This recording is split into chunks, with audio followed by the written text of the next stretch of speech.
আর এখন আমরা এসে গেছি সেলুলার জেলে, যেখানে লাইট অ্যান্ড সাউন্ডের কারিগরি হবে, সেটা আমরা দেখবো। চলুন, আমি তো দেখবো, আপনাদেরকেও দেখাবো।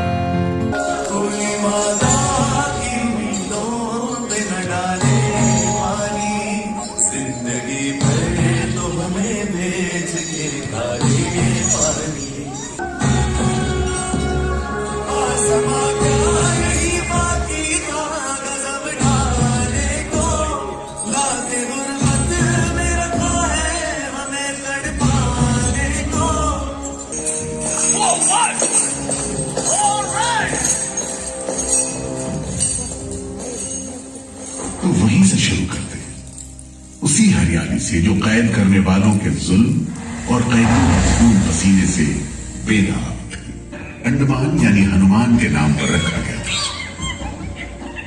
पुराने जमाने से यह कहानी चली आती है कि जब राम ने लंका पर चढ़ाई करने की योजना बनाई थी तो पहले इन्हीं टापुओं से धावा मारने की सोची थी, लेकिन बाद में इरादा बदलकर धनुषकोटि से हमला किया।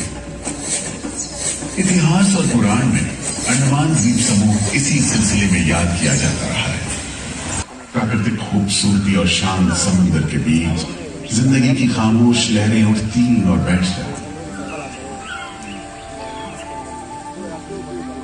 उगते सूरज के साथ पक्षी जागते और डूबते सूरज के साथ इन टापुओं पर जिंदगी सुकून से सो जाती। कि तभी भारत का पहला स्वाधीनता संग्राम यानी 1857 की आजादी की लड़ाई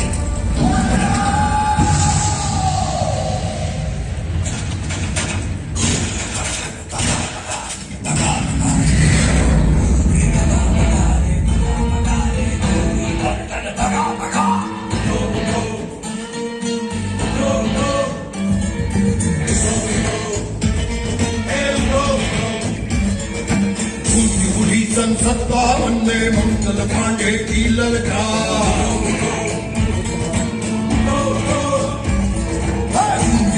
57 में मंगल पांडे की ललकार। भारत छोड़ो जाओ अपने देश का,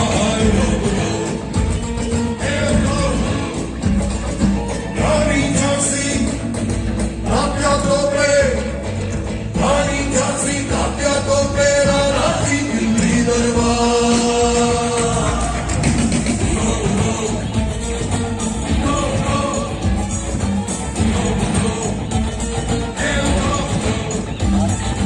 अंग्रेजों को मत भगाए, सबने मिलकर किया जहाद, बाकी बचन अंग्रेजों की भेदभादियां की दरबार। गली मशाले आजादी की तो बेगरजे बारंबार।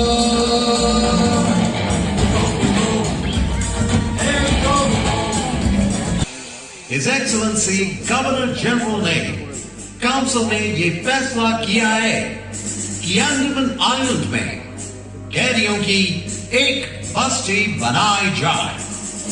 इसमें शुरू में ऐसे मुजरिम रखे जाएं जिन्हें बगावत और राजद्रोह और इससे ताल्लुक रखने वाले दूसरे अपराधियों के लिए कैद या देश निकालने की सजा दी गई हो।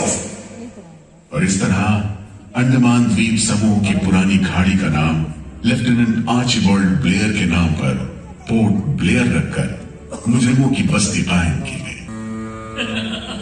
क्यों बशीर अली, तुम इस भीड़ भाड़ में कैसे? ओए, हम सुना है फिरंगी का लाट साहब इधर आता है। हम भी देखने आया है जुल्म करने वाले का सरदार कैसा दिखता है। मिस्टर बर्ड, मैं सोचता हूँ कि इस खूबसूरती के बीच रहने के लिए प्रिजनर होना भी मैं एक्सेप्ट कर लेता। यस। सन 1896 में पोर्ट ब्लेयर की खौफनाक सेलुलर जेल का काम चीफ कमिश्नर केविन और इंजीनियर मैक्विन की निगरानी में शुरू हुआ। तय हुआ कि 5 लाख रुपए की लागत से पोर्ट ब्लेयर की इस पहाड़ी पर जेल बनेगा। फॉरेन कारीगरों के अलावा 600 कैदियों को काम पर लगा दिया गया। जेल को बनाने में कोई 3 करोड़ ईंटें इस्तेमाल की गई। आखिरकार 10 साल बाद सन 1906 में ये विशालकाय जेल तैयार हुई और यहीं से अंडमान के इतिहास का सबसे काला दौर शुरू हुआ।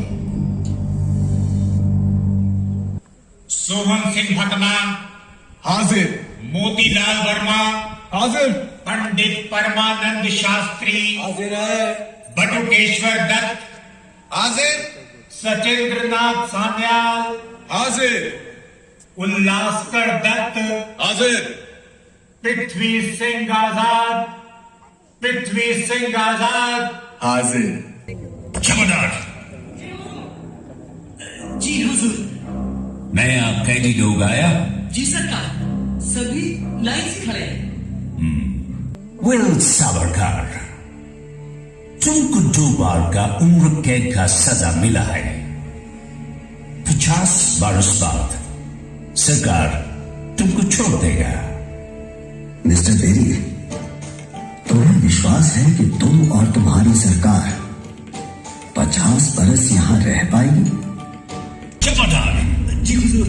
इसको 2 दिन तक टाट का वर्दी बना। कल से इसका गाना बंद। जी सिर्फ 2 कप कंजी दो।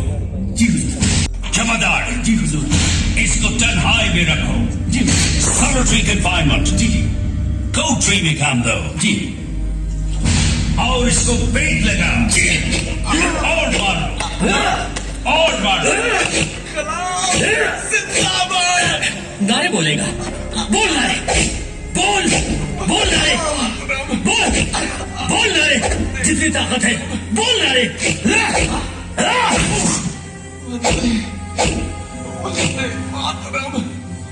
हम तुमको मेंटल हॉस्पिटल में भर्ती करा देगा। ठीक है, इन जानवरों के बीच रहने से पागलों के बीच रहना बेहतर होगा। जिस तरह के अत्याचार तुम कर रहे हो उनसे कोई भी आदमी पागल हो सकता है। मिस्टर बेरी, अगर तुम सोचते हो कि उल्लास बहाना कर रहा था तब तुम पहले ही पागल हो चुके हो। ये सब अत्याचार बंद करो, वरना हमारे पास स्ट्राइक के अलावा कोई रास्ता नहीं बचेगा। हमारी मांगे पूरी करो, पूरी करो। इनकलाब जिंदाबाद, इनकलाब जिंदाबाद। बंदियों को छोड़ दो, छोड़ दो, बंदियों को छोड़ दो।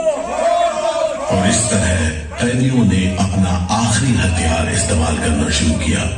हड़तालों का एक लंबा सिलसिला चल पड़ा, मगर ऐसे मामलों से जेलर बेरी और उसके अमले के रवैये में कोई खास फर्क नहीं पड़ा। कुल मिलाकर सेलुलर जेल के कैदी तकलीफ और बदसलूकी के बीच अपने दिन गुजारते रहे। इनकलाब जिंदाबाद। एक बार में 3 कैदियों को फांसी पर लटका दिया जाता। दिल दहला देने वाली चीखें निकलती, जेल का घंटा खनखना उठता, जेल की मीनार पर लगी बत्ती जलती बुझती रहती और 8 मील दूर तक खड़े जहाजों तक खबर पहुंच जाती कि फिर से कुछ कैदियों को फांसी पर लटका दिया गया है। 12 मई 1933 को कैदियों ने फिर भूख हड़ताल का सहारा लिया। भूख हड़ताल करने वालों में सरदार भगत सिंह के बहादुर साथी महावीर सिंह भी शामिल थे। हड़ताल के 5वें दिन जब कैदियों को जबरदस्ती खुराक दी जाने लगी तो महावीर सिंह ने ताकतवर विरोध किया। जालिमों, तुम नहीं जानते कि हम कौन हैं। हम मर सकते हैं पर छुपकर नहीं रह सकते। हमें ऑर्डर मिला है तुम्हें दूध पिलाने का। चलो जमादार, पकड़ो इसे। इनकलाब जिंदाबाद।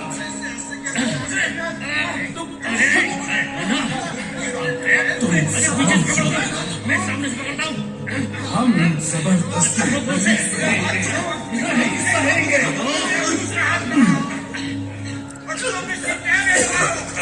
पीछे से पकड़ो, थोड़ा सा पकड़ो। पकड़ लिया, पकड़ लिया। अरे क्षमा कर। मुंह खोल।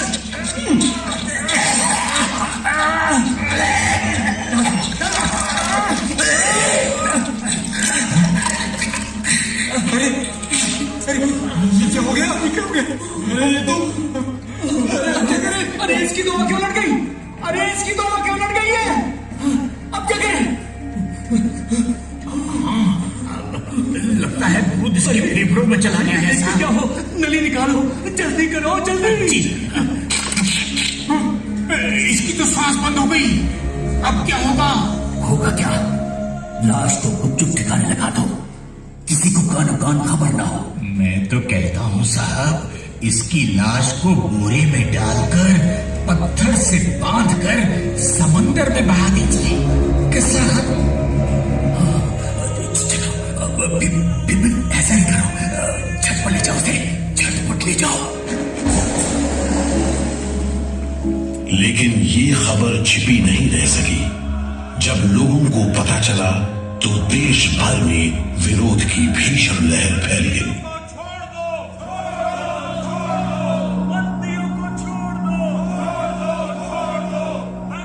और फिर 45 दिन बाद 26 जून 1933 को जेल अधिकारियों ने हथियार डाल दिए। लेकिन देश अभी भी गुलामी की जंजीरों में जकड़ा हुआ था। इन्हीं हालात में सन 1937 के संवैधानिक सुधार लागू किए गए और कांग्रेस ने अनेक प्रांतों में मंत्रिमंडल कायम किए। स्वाधीनता की तरफ बढ़ते कदमों में तेजी लाने के लिए अंडमान के सेलुलर जेल के बंदियों ने भी आवाज बुलंद की। बंदियों की रिहाई, स्वदेश वापसी और राजनीतिक बंदियों के लिए बेहतर सुविधाएं हासिल करने की मांग को लेकर 24 जुलाई 1937 को सेलुलर जेल के कैदियों ने सामूहिक अनशन शुरू किया।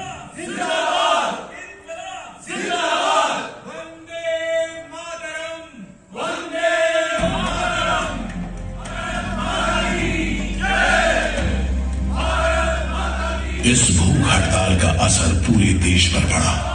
जगह जगह कैदियों के समर्थन में आंदोलन होने लगे।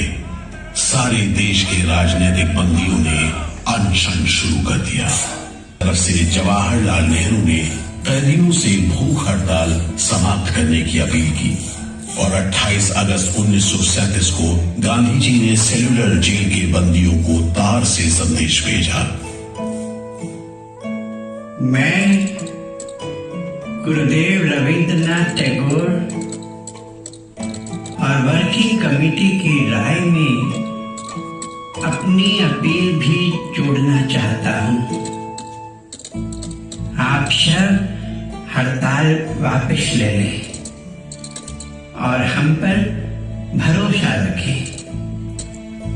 हम आपको राहत दिलाने के लिए पूरी कोशिश कर रहे हैं।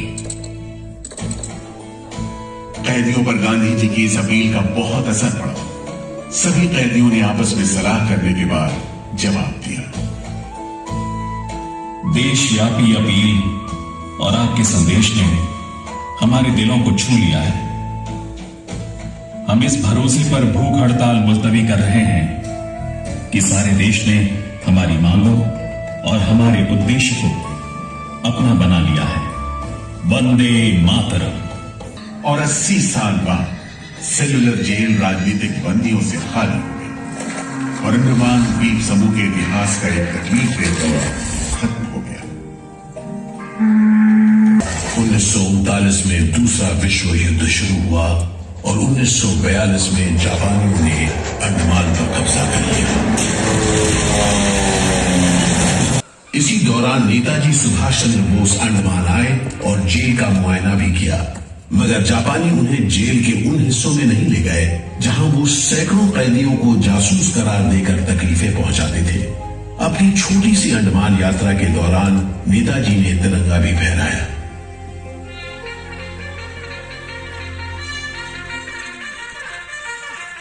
अगस्त 1945 में दूसरा महायुद्ध समाप्त हुआ और 3 साल 6 महीने 15 दिन के कब्जे के बाद अक्टूबर 1945 में अंडमान की जापानी छावनी ने अंग्रेजों के आगे हथियार डाल दिए।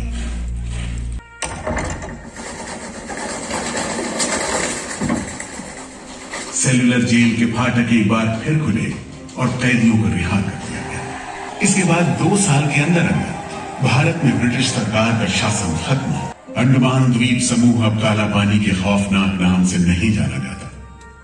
लेकिन ये सारी तकलीफें जो आजादी के प्रेमियों ने यहाँ झेली, वो सारी कुर्बानियां जो देशभक्त वीरों ने यहाँ दी, आज भी देशवासियों के दिलो दिमाग पर छपी हुई है।